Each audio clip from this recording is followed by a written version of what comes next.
Hi dear students, मैं के sir आप लोगों का मेरे यूट्यूब चैनल ज्ञान बाइडी के बहुत बहुत स्वागत है।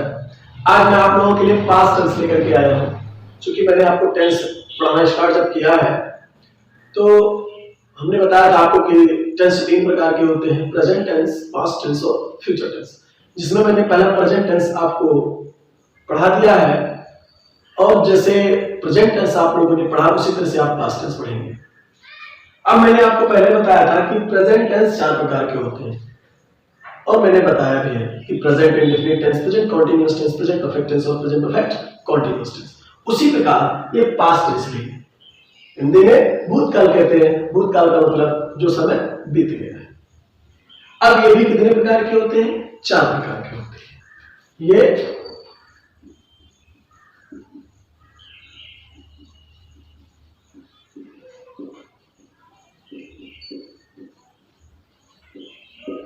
होते हैं चार प्रकार के।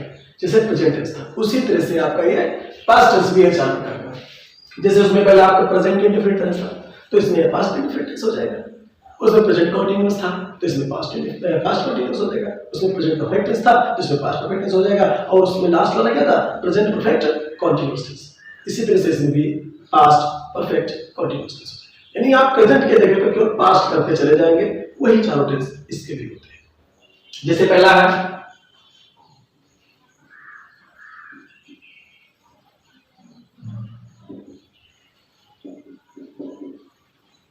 पास्ट इंडेफिनिट टेंस, दूसरा है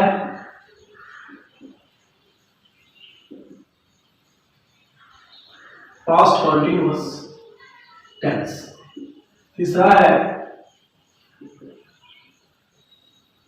पास्ट परफेक्ट टेंस और चौथा है पास्ट परफेक्ट कंटीन्यूअस टेंस। यही चारों। तो अब पास्ट टेंस आपका चार प्रकार का है। तो हम जैसे प्रेजेंट टेंस को क्या किया था कि बारी बारी हम लोग भी उसको पढ़े थे, बारी बारी। अब उसी तरह से हम पास्ट टेंस भी क्या करेंगे? बारी बारी से पढ़ेंगे। तो उसमें मैंने पहले सबसे पहले क्या पढ़ा था? Present indefinite tense. तो इसमें भी हम क्या करेंगे? सबसे पहले पास्ट इंडेफिनिट टेंस पढ़ेंगे, जिसमें आपका आता है past indefinite tense. Past tense का पहला पार्ट है पास्ट इंडेफिनिट टेंस। इसको हम सबसे पहले पढ़ेंगे। अब पास्ट इंडेफिनिट पढ़ते हैं तो हम हेडिंग क्या करते हैं? पहला नंबर पास्ट इंडेफिनिट का डाल देते हैं, पास्ट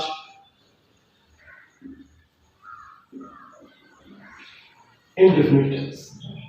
अब जब आपका पास्ट इंडेफिनिट टेंस है तो हम पास्ट इंडेफिनिट टेंस पढ़ने से पहले उसको पहचानेंगे कि कैसे हमको पता चले कि पास्ट इंडेफिनिट टेंस है। क्योंकि टेंस तो आपने पढ़ा कि चार प्रेजेंट में थे, चार जब पास्ट में और चार फिर फ्यूचर में, तो टोटली लगभग 12 टेंस हो गए। 12 को जब तक हम पहचानेंगे नहीं तो कैसे बताएंगे? तो हमने जैसे पहचान आपको प्रेजेंट टेंस में सभी टेंसेस के बताए थे, उसी तरह से मैं पास्ट टेंस के सभी टेंसेस के जो है पहचान बताऊंगा। तो हम पास्ट इंडेफिनिट टेंस में उसका पहचान जो है करवाते हैं। कैसे होगा देखिए,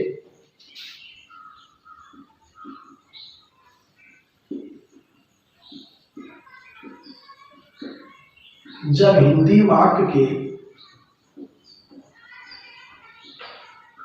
अंत में, हिंदी वाक्य के मुख्य क्रिया के, ऐसा लिखिएगा, मुख्य क्रिया के अंत में ता था, ती थी, ते थे अथवा या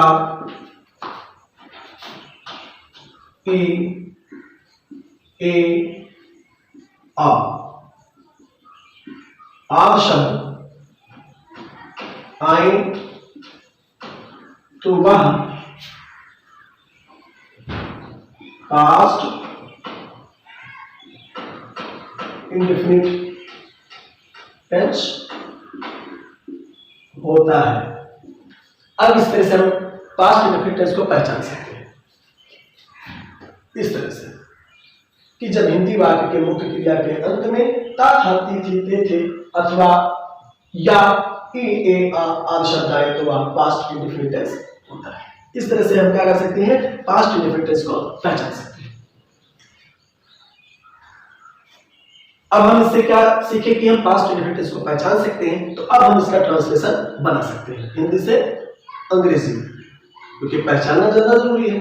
जब तक हम किसी चीज को पहचानेंगे नहीं तब तक हम उसका अनुवाद अंग्रेजी में नहीं कर पाएंगे। अब इसका ट्रांसलेशन बनाना आपको सिखाते हैं, तो पहले इसका स्क्रीनशॉट ले लीजिए, उसके बाद में पास्ट इंडेफिनिट टेंस का अंग्रेजी में अनुवाद करना सिखाता हूं।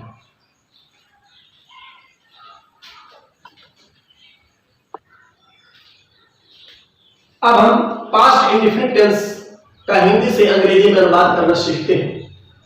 तो आपको पहले ही बताया जा चुका है कि हम लोग जब किसी टेंस का अनुवाद किसी भी वाक्य का मतलब जब करते हैं अंग्रेजी में, तो आपको पता होगा कि हम सबसे पहले affirmative sentence, negative sentence, interrogative sentence और इंट्रोगेटिव एंड निगेटिव सेंटेंस में करते हैं। तो मैं आज आप लोगों के लिए एक ऐसा वीडियो जो है तैयार कर रहा हूं कि आपको ना अफर्मेटिव पढ़ने की जरूरत है, ना निगेटिव पढ़ने की जरूरत है, ना इंट्रोगेटिव पढ़ने की जरूरत है, ना इंट्रोगेटिव एंड निगेटिव पढ़ने की जरूरत है। यानी अलग अलग हिस्सों में पढ़ने की जरूरत नहीं है। मैं एक ही वीडियो में आपको जो है अफर्मेटिव, निगेटिव, इंट्रोगेटिव और इंट्रोगेटिव एंड निगेटिव बनाना सिखा दूंगा। क्योंकि मैंने प्रेजेंट टेंस में पास्ट प्रेजेंट इंडेफिनिट का ऐसे ही बनाया था अलग अलग वीडियो, लेकिन बाकी टेंस जो है टेंसेस के वीडियो मैंने एक में ही बनाया है, चाहे अफर्मेटिव रहा हो, चाहे निगेटिव हो, चाहे इंट्रोगेटिव हो, चाहे इंट्रोगेटिव एंड निगेटिव हो। उसी तरह से एक ही वीडियो में मैं आपको अफर्मेटिव, निगेटिव, इंट्रोगेटिव और इंट्रोगेटिव एंड निगेटिव बनाना सिखाऊंगा। तो सबसे पहले हम देखते हैं कि हम जब हमारा वाक्य पास्ट इंडेफिनिट में अफर्मेटिव सेंटेंस होता है तो उसके लिए फार्मूला क्या होता है। तो अफर्मेटिव के लिए होता है सब्जेक्ट, सबसे पहले सब्जेक्ट लिखते हैं, उसके बाद वर्ब का सेकेंड फॉर्म। यहां वर्ब का मतलब हो गया मुख्य क्रिया, आई मीन मेन वर्ब। तो मेन वर्ब का जो है सेकेंड फॉर्म लगाते हैं और उसके बाद ऑब्जेक्ट, ये होता है फॉर्म। अब एक चीज और आप लोग जान लीजिए कि जो ये वर्ब का सेकेंड फॉर्म है केवल पास्ट इंडेफिनिट के अफर्मेटिव सेंटेंस में लगता है, बाकी ट्रांसलेशन में, ग्रामर में वर्ब के सेकेंड फॉर्म का कहीं कोई काम नहीं। बस अगर काम लगता है इसका तो केवल पास्ट इंडेफिनिट टेंस के अफर्मेटिव सेंटेंस में, बस, और इसका कहीं में कोई कारण नहीं है। अब अगर आपका वाक्य निगेटिव हो जाए, कौन वाला निगेटिव, जब वाक्य में नहीं आ जाए, तो हम क्या करते हैं कि सब्जेक्ट लिखते हैं और उसके बाद इसकी सहायक क्रिया होती है डिड और प्लस इसके बाद नॉट लगाते हैं, फिर वर्ब का फर्स्ट फॉर्म और प्लस ऑब्जेक्ट। इस तरह से आपका वाक्य बनेगा। अब देख लीजिए जब वाक्य में डिड आ जाता है तो हम वर्ब का कौन सा फॉर्म लगाते हैं, फर्स्ट फॉर्म। इसका मतलब अफर्मेटिव में ही वर्ब का केवल सेकंड फॉर्म लगेगा, बाकी नेगेटिव में तभी डिड आएगा, इंट्रोगेटिव में तभी डिड आएगा और डिड के साथ वर्ब का फर्स्ट फॉर्म लगाया जाएगा। अब नहीं वाला तो इस तरह से बन जाता है। लेकिन अगर वाक्य में कभी नहीं आ जाए तो हमने प्रेजेंट इंडेफिनिट टेंस में आपको बताया था कि नेवर वाले वाक्यों का अनुवाद हम अफर्मेटिव के नियम से करते हैं। बस क्या कर देंगे, केवल सब्जेक्ट के बाद नेवर लगा देंगे तो आपका वाक्य कभी नहीं वाला भी हो जाएगा। यदि वाक्य में कभी नहीं आ गया तो केवल सब्जेक्ट के बाद नेवर लगा देंगे। अब रही बात आपका इंट्रोगेटिव सेंटेंस। मैंने आपको बताया कि दो प्रकार के होते हैं, एक ऐसा नो टाइप इंट्रोगेटिव सेंटेंस और एक question word type interrogative sentence. तो ऐसा नो टाइप इंट्रोगेटिव सेंटेंस के लिए क्या करते हैं, ऐसा नो टाइप। इसमें क्या होता है कि हिंदी वाक्य में क्या पहले आ जाता है, हिंदी वाक्य में क्या पहले आ जाता है, तो उसके लिए क्या करते हैं, हम डिड को बाहर कर देते हैं। डिड, उसके बाद वही फार्मूला सब्जेक्ट प्लस वर्ब का फर्स्ट फॉर्म और plus object sign of interrogation. यानी ऐसा नो टाइप इंट्रोगेटिव सेंटेंस का मतलब होता है जिसका उत्तर हम हां या ना में दे, जिसका उत्तर हां या ना में दे सके। तो ऐसे क्वेश्चन इंट्रोगेटिव सेंटेंस का अनुवाद हम इस फार्मूले के हिसाब से करते हैं। मान लीजिए अगर ये वाक्य आपका इंट्रोगेटिव एंड निगेटिव हो जाए, यानी प्रश्न पूछने के साथ साथ नहीं शब्द का भी प्रयोग हो, तो हम क्या करते हैं कि सब्जेक्ट के बाद नॉट लगा देते हैं। यानी नहीं है तो नॉट, और बाई चांस अगर कभी नहीं आ गया तो नॉट के साथ नेवर लगा देते। अब दूसरे तरह से अगर आपका इंट्रोगेटिव सेंटेंस है, कौन वाला, WH टाइप वाला, WH टाइप इंट्रोगेटिव सेंटेंस है। इसमें क्या होता है कि हिंदी वाक्य में प्रश्नवाचक शब्द बीच में आते हैं, हिंदी वाक्य में प्रश्नवाचक शब्द बीच में आते हैं और हम इनका उत्तर हाँ या ना में नहीं दे सकते। तो जब हम ऐसे प्रश्नवाचक वाक्यों का उत्तर हाँ ना में ना दे सके तो क्या करते हैं कि ये फार्मूला लगा करके जो है हम हिंदी से अंग्रेजी में अनुवाद करते हैं। क्या करते हैं कि सबसे पहले हम WH का मतलब क्या होता है? क्वेश्चन वर्ड, जैसे व्हाट, व्हाई, यानी W से आने वाले what, why, whom, where, whose, when, और H से आने वाला एकमात्र इंट्रोगेटिव वर्ड हाउ। तो उसको हम पहले लिखते हैं और बाकी यही फार्मूला लिख देते हैं। देखिए did plus subject plus verb का फर्स्ट फॉर्म और plus object plus sign of interrogation. अगर यही बात इंट्रोगेटिव एंड नेगेटिव हो जाए तो जैसे हमने यहाँ पे सब्जेक्ट के बाद नॉट लगा दिया है वैसे यहाँ भी हम क्या करेंगे, सब्जेक्ट के बाद नॉट लगाएंगे। नहीं आए तो नॉट लगाएंगे, नहीं आए तो नहीं कर देंगे। और आपका पास्ट इंडेफिनिट टेंस के सारे सेंटेंसेस के अनुवाद इतने फार्मूले में खत्म हो जाएंगे। 3 फार्मूले के अनुसार मैं आपके पास्ट इंडेफिनिट टेंस के affirmative, negative, interrogative and negative sentence का अनुवाद करना सीखा है। अब मान लीजिए कोई हम एज एग्जांपल कोई सेंटेंस लेते हैं। मान लीजिए आपका वाक्य है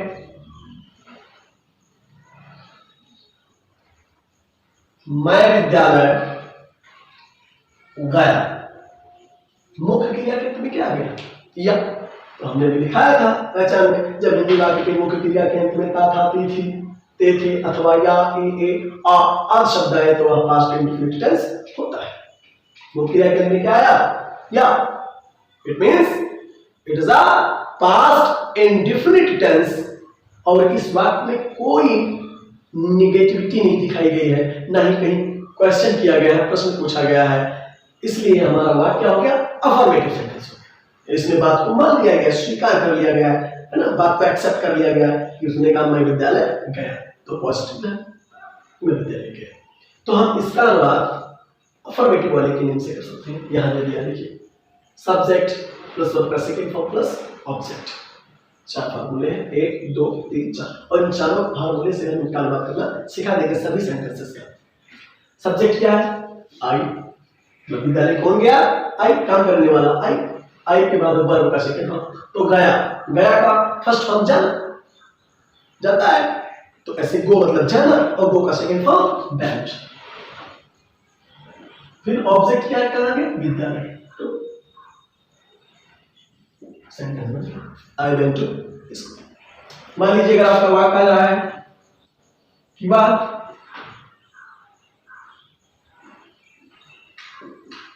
कपड़े नहीं धोती थी, वाक्य के मुख्य क्रिया क्या है? ती थी। तो टेंस में पहचानने में बताया था, ती थी, तो ती थी आ गया, इसलिए मुख्य क्रिया में जब ती थी आ गया तो भी पास्ट इंडेफिनिट है। और वाक्य में क्या आ गया? नहीं, निगेटिविटी है। तो आप क्या करोगे? नहीं वाले बात को आप subject plus T plus part plus verb plus object. Subject क्या है? कपड़े कौन धोती है? सी। अब सी के तुरंत बाद डिड। अब डिड देख लीजिए, जैसे प्रेजेंट इंडेफिनिट मैंने आपको डू या डज बताया था कर्ता के अनुसार, लेकिन इसमें डिड सभी कर्ता के साथ लगेगा, चाहे वो सिंगुलर हो चाहे प्लूरल हो, चाहे फर्स्ट पर्सन हो चाहे सेकंड पर्सन हो चाहे थर्ड पर्सन। और डू डज का अलग ही था जो मैं आपको ऑलरेडी बता चुका हूं। तो डिड सभी कर्ता के साथ लगेगा। आप क्या लिखोगे? सी डिड, और डिड के तुरंत बाद लिखा है वॉच।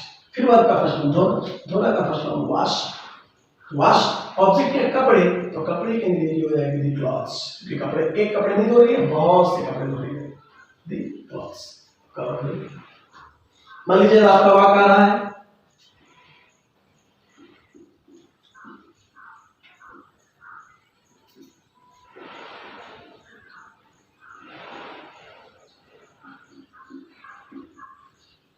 उसने कभी नहीं झूठ बोला। मुख्य क्रिया बोलना, बोलना के अंदर क्या गया? ला, ला में कुछ छिपा ना, कोई स्वर क्या? आ, बोला, आ, बोला, आ, बोला, है ना, आ छिपा हुआ है, हमने पहचान में बताया है। इसलिए ये भी क्या हो गया? पास्ट इंडेफिनिट टेंस हो गया। और वाक्य में आगे कभी नहीं, निगेटिव सेंटेंस है लेकिन कभी नहीं हुआ, कभी नहीं वाला है, तो हमने आपको बताया था कि कभी नहीं वाले वाक्यों को अफर्मेटिव के नेम से बनाते हैं, बस सब्जेक्ट के बाद क्या लगा देते हैं? नेवर लगा देते हैं। सब्जेक्ट देखिए क्या है, झूठ खोलने बोला वहां का मतलब ही, और ही के तुरंत बात में कटेंगे नेवर, और नेवर के बाद वर्ब का सेकंड फॉर्म, बोलना का second form tell, told, told, tell first form और टोल्ड सेकंड फॉर्म और टोल्ड थर्ड फॉर्म। तो सेकंड फॉर्म क्या हो जाएगा, टोल्ड हो जाएगा, तो टोल्ड हो गया, बचा क्या, ऑब्जेक्ट, ऑब्जेक्ट क्या है, झूठ, तो झूठ के अंग्रेजी ए लाइन, यानी he never told a line. Stop, आपके लिए भी तैयार है। मान लीजिए आपका कोई वाक्य आता है कि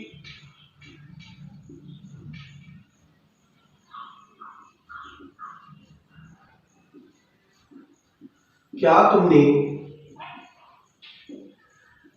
एक गीत गाया, मुख्य क्रिया कितने गाना में या है पास्ट टेंस, और क्या प्रश्न पूछ रहा है, इंट्रोगेटिव सेंटेंस कौन वाला, yes or no type interrogative sentence, क्योंकि मैंने बताया था कि यस आर नो टाइप वाले इंट्रोगेटिव सेंटेंस में हिंदी वाक्य में क्या पहले आ जाता है, और इसका उत्तर हाँ में दे सकते हैं। जैसे क्या तुमने गीत गाया, तो अगर गाया तो हाँ, अगर नहीं गाया तो ना। इसलिए इसका अनुवाद इस फार्मूले के हिसाब से करेंगे। इसमें क्या लिखा, पहले डिड हो गया, सब्जेक्ट क्या है, तुमने, गीत गाने वाला कौन, तुम, सो तुमने मतलब अंग्रेजी में यू के बाद लिखा हुआ है वर्ब का फर्स्ट फॉर्म गाना, गाना का फर्स्ट फॉर्म सिंग, सेकंड फॉर्म sang और थर्ड फॉर्म sung। तो फर्स्ट फॉर्म लिखना मुझे सिंग, अब क्या गाया है, एक गीत, ऑब्जेक्ट आपका हो गया सॉन्ग, शायद आप इंट्रोडक्शन जो है आपका बनकर तैयार है। मान लीजिए कि आपका वाक्य रहा है कि मोहन ने खेत क्यों जोता, मुख्य क्रिया करता है। अब आप कंफ्यूज हो गए होंगे कि हमने तो प्रेजेंट इंडिकेटर आपको बता था, ता है, ती है, ते है, लेकिन याद रखना यहाँ ता केवल है, और ता में क्या छिपा हुआ, ता जोत आ, यानी आ गया, आ का पहचान पास्ट इंडिफिनिट का है, मुख्य क्रिया के अंदर आ जाता है तो पास्ट इंडिफिनिट हो गया, इसलिए भी पास्ट इंडिफिनिट है। अब वाक्य में क्यों हो गया, प्रश्न पूछा गया, इसका मतलब हमारा वाक्य इंट्रोगेटिव सेंटेंस है।